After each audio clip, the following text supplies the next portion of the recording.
I hadn't meant to be awake that late. The hallway was silent except for the soft hum of the night air through the cracked window. And yet, there she was, standing at the edge of the living room, the glow from the lamp painting her in a golden halo that felt almost unreal. She looked up, startled for half a second, before the corners of her lips curved into that subtle, knowing smile that always seemed to disarm me. I froze, not because I was caught. I wasn't doing anything wrong, but because there was a gravity in her presence that pulled at something inside me I didn't have a name for yet. She was in her mid-40s, graceful in a way that didn't shout for attention but commanded it anyway. The kind of elegance that made you pause, stare a little longer, even when you weren't supposed to. Her hair fell loose over one shoulder, and I noticed the faint scent of jasmine clinging to her skin, subtle, warm, impossible to ignore. I shifted my weight, suddenly aware of the thin thread of space between us. My own hands, resting awkwardly at my sides, felt useless. She moved, just a small step closer, and I caught the brush of her hand against mine. It was accidental, I told myself, but my pulse betrayed me. The warmth lingered longer than a passing touch should, and I found myself holding the memory of it, pressing my lips together to keep quiet. I thought the lights were out. I finally said, my voice lower than I meant it to be, because hearing her voice so close, soft, smooth, a little hesitant, made it impossible to sound normal. She glanced down at the floor, then back at me, those eyes, hazel, flecked with amber, alive with a kind of curiosity, holding mine a moment too long. I wasn't sure if you were asleep, she said. But her words didn't match the way she looked at me. It was in the slight tilt of her head, the half-smile that didn't quite reach her eyes, the way she lingered where she stood. The room seemed smaller suddenly. Too small for the space between us, too small for the quiet ache that had nothing to do with either of us, but everything to do with proximity. I wanted to ask her something, anything, just to hear her voice again, but the right words wouldn't come. She adjusted her scarf absent-mindedly, the soft fabric brushing against her neck, and I realized I'd been holding my breath. There was a tension here that had nothing to do with fear, and everything to do with noticing every minuscule motion she made. The way her fingers trembled just slightly when she tucked a strand of hair behind her ear, the way her weight shifted onto one foot as if deciding whether to step closer or retreat. I wanted to close that distance, but I didn't. I was 20, still learning, still figuring out the edges of her world and how I might fit into them without breaking anything, or getting broken myself. And then it happened. The sound of a door clicking somewhere down the hall. My head snapped toward it, and hers followed almost instantly. We froze, sharing a glance that said more than words ever could. An interruption, yes, but charged, electric, leaving all the questions suspended in the space between us. She straightened, smoothing her blouse as if nothing had happened, and I realized, in the faint glow of the lamp, that nothing would ever feel quite the same again. The next afternoon, I found her in the kitchen, leaning against the counter as sunlight filtered through the blinds. She was humming softly, a tune I didn't recognize, but it had the same gentle weight her presence always carried. Calm, almost untouchable, yet impossible to ignore. I hesitated at the doorway, unsure if I should interrupt, unsure if my curiosity was allowed. She looked up, catching me, and for a moment her expression softened, the guard slipping just enough for me to see the cracks beneath the surface. "You're early," she said, voice casual, but I noticed the slight tremor in her hand as she reached for a mug. "Couldn't sleep," I replied, shrugging, though my words felt hollow compared to the awareness that tightened in my chest. She set the mug down and leaned closer, just slightly, enough for her shoulder to nearly brush mine. The scent of her, warm, soft, faintly floral, made my throat dry. I wanted to say something, anything, but instead I just nodded, letting my gaze linger a moment too long before forcing it away.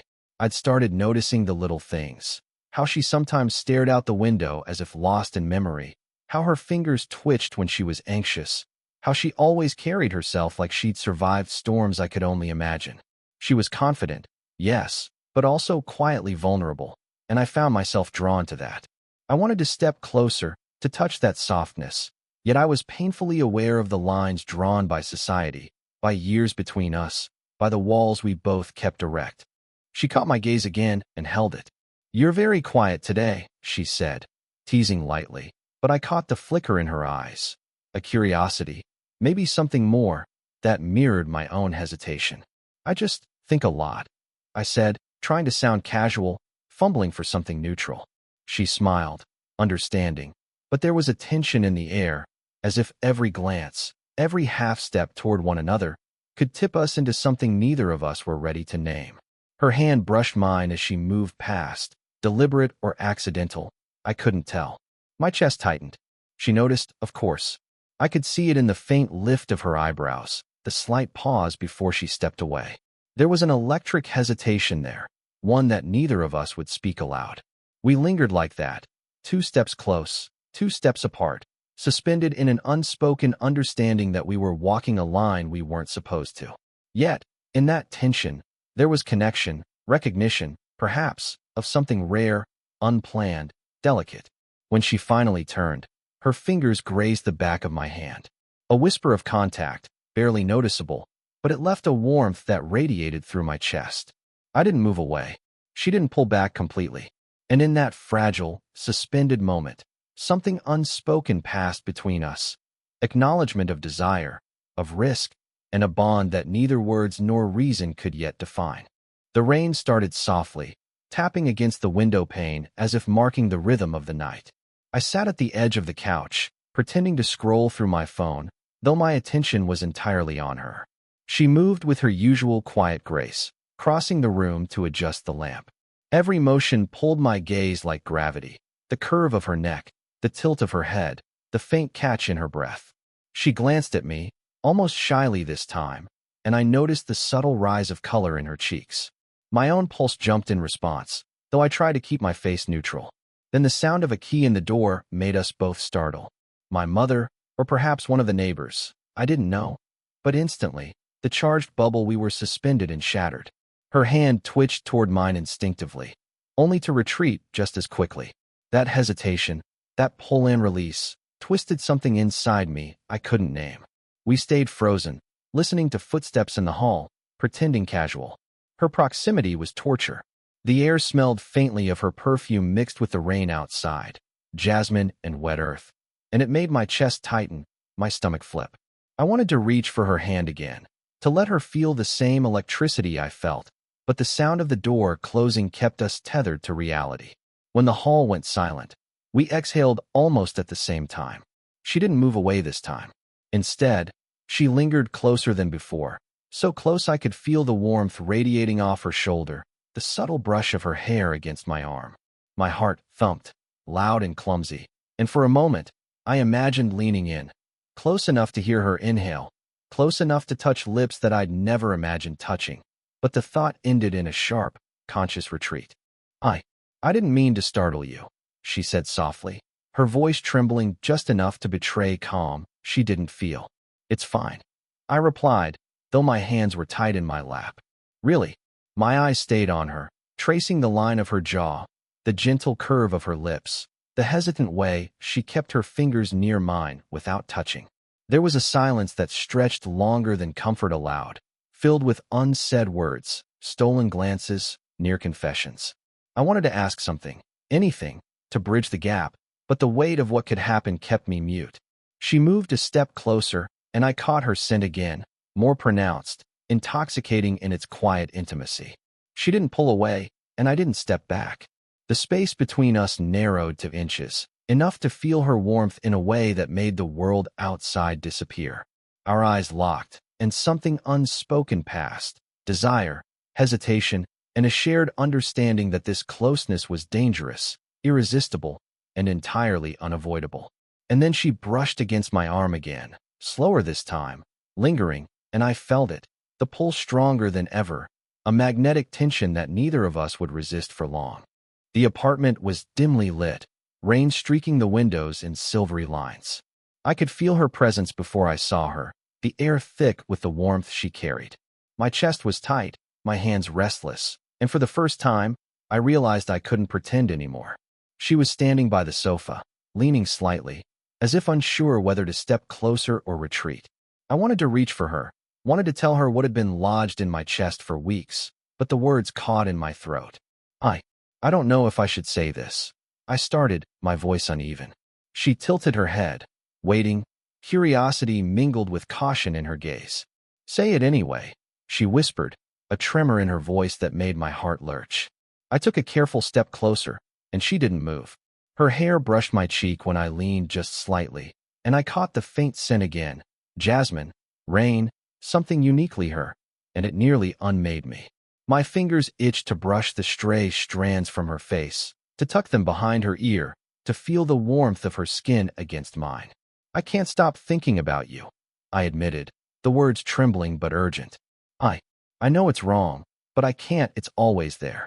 She exhaled slowly, the sound soft and almost intimate. Her eyes flicked down, then back up, lingering on mine as if weighing whether to leap or step back.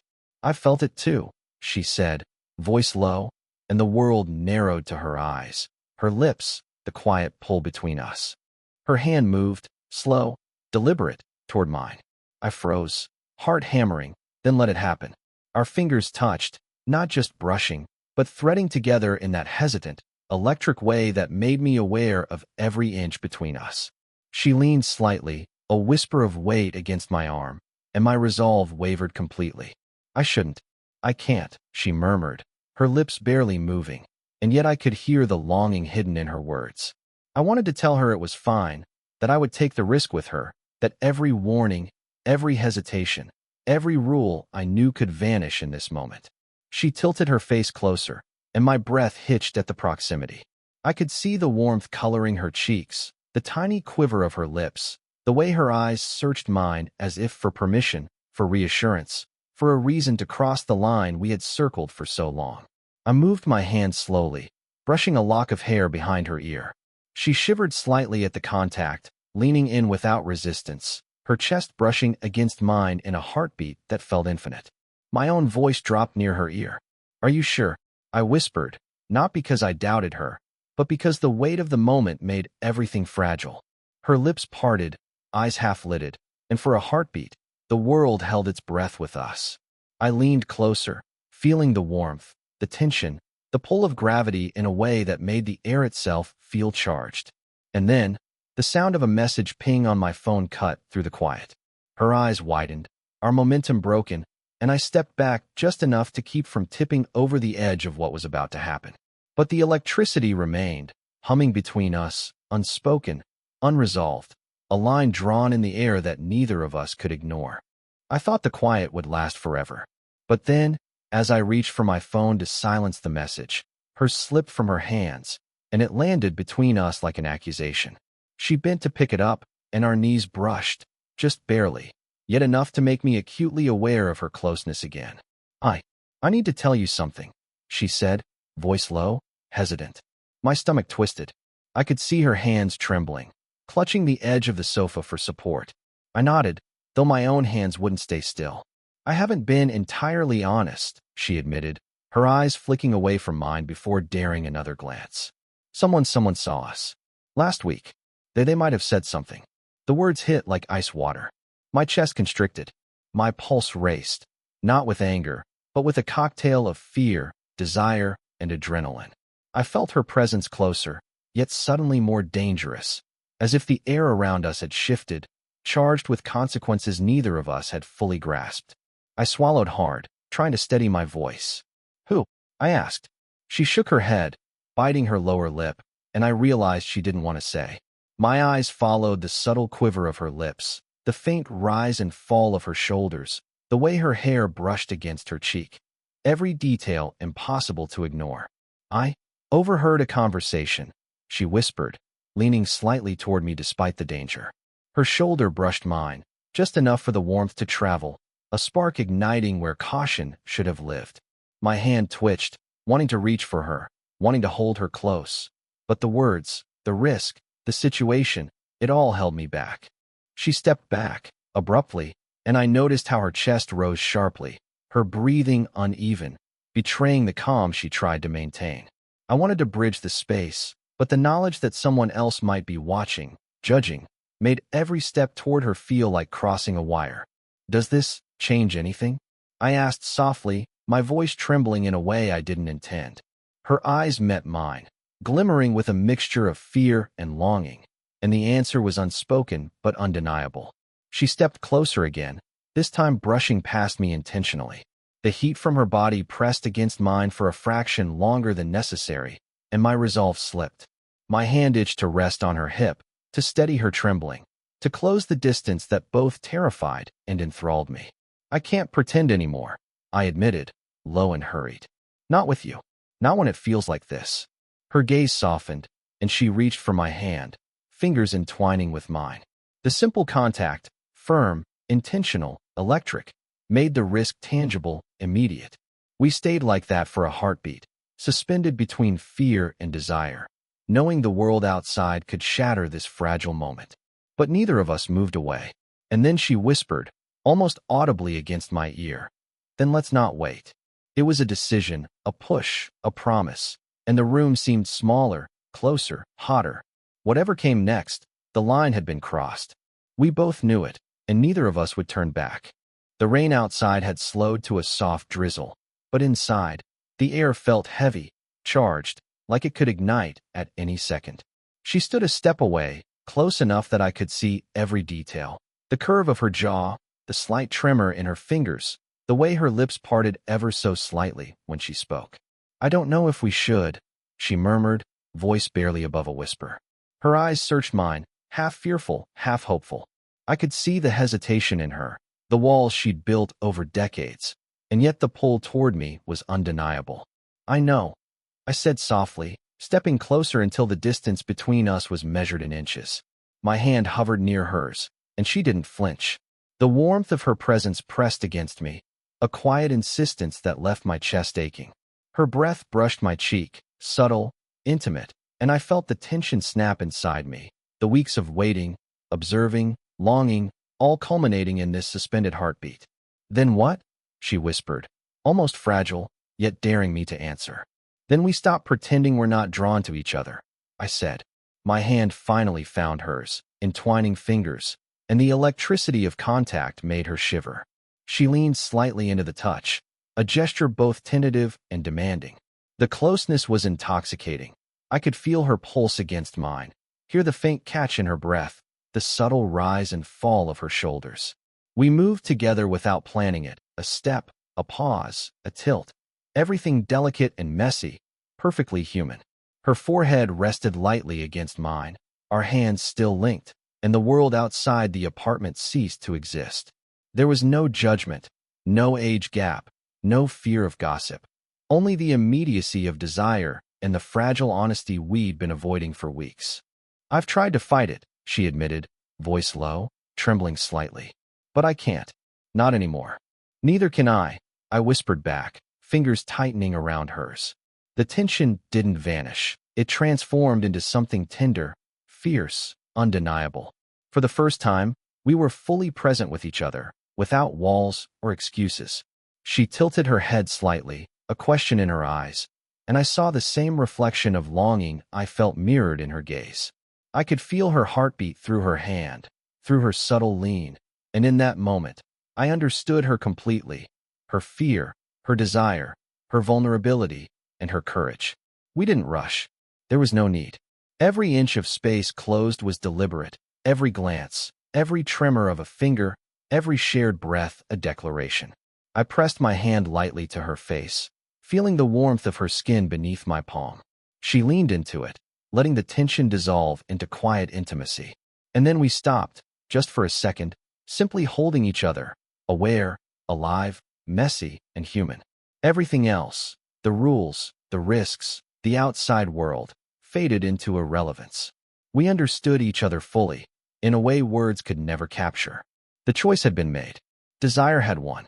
And in that surrender, we found clarity and an unspoken promise that whatever came next, we would face it together. The morning sunlight spilled through the blinds, soft and forgiving, and for the first time in weeks, the apartment felt quiet in a way that wasn't tense. She was sitting on the edge of the couch, her fingers intertwined with mine, the warmth of her hand seeping into mine like a promise. I sat beside her, careful to keep the closeness natural, but every inch of space between us felt charged with the memory of the night before. She leaned slightly against me, resting her head on my shoulder, and I could feel the steady rhythm of her heartbeat, a gentle counterpoint to my own racing pulse. "I was so afraid," she murmured, voice soft, almost lost in the quiet, "of what people would think of us. I thought I had to hide it forever." I kissed the top of her head, lightly, deliberately. "You don't have to hide anymore," I whispered. "Not from me, not from anyone. We'll figure the rest out together." Her lips curved into a small, tentative smile, and she shifted closer, pressing her forehead against mine. The world outside the apartment existed, yes, with its rules, judgments, and expectations, but here, in this moment, we were free. The age gap, the whispers of impropriety, the long months of quiet tension, none of it mattered. I brushed a strand of hair behind her ear, lingering on the warmth of her skin, and she leaned into the touch. Her fingers tightened around mine, a silent confirmation of trust, of surrender, of love that had taken its time to grow but now felt inevitable. We stayed like that for a while, simply close, simply human, messy, flawed, and real.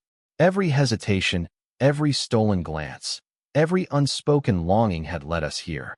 And somehow, it felt perfect. "Promise me something," she said suddenly, lifting her gaze to meet mine, hazel eyes bright with quiet determination. "Anything," I replied, already knowing what she would ask. "Promise me we'll be honest with each other. No more pretending, no more walls." "I promise," I said, and I meant it with everything in me. We didn't need more words. Her head rested on my chest now, my arm around her shoulders, and the simplicity of it, the warmth, the safety, the unspoken understanding, filled every corner of the room.